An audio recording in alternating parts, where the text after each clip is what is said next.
what are the key factors that make a good lending fund or business? Maybe you can recap some of those for us. Yeah, so the obvious one, obviously, is a good credit and underwriting team. I think that's kind of the first thing that a lot of people focus on.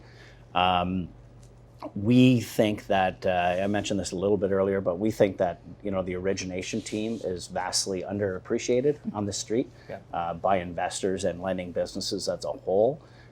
We spent a lot of time and effort building a very quality, origination team throughout North America. A number of reasons for that. We want to see as many deals as we possibly can. Obviously they'll screen them and feed through to the system, the ones that kind of fit our box. But we feel that by seeing more transaction, it allows us to be more selective in the types of deals that we're funding, even within our own box of factoring and asset-based lending. So that's quite key.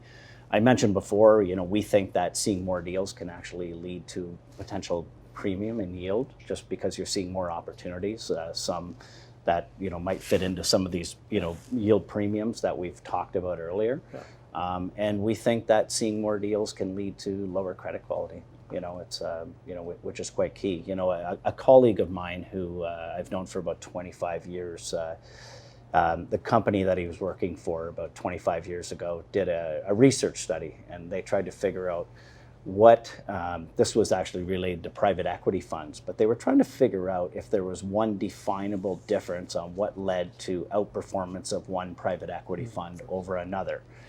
And the only conclusive evidence that they could actually find was actually origination, was actually being invited to the table in the first place, was what they found to be one of that consistent, repetitive things that allowed one private equity firm, achieving a better return than the others. We think the same phenomena exists in private lending, and have put a lot of our capital into it to try and take advantage of that. You're absolutely right. We probably approve less than 1% of actually what our originators see, but what they actually put through even to the system that anyone sees, probably in the tune of 5 to 7%.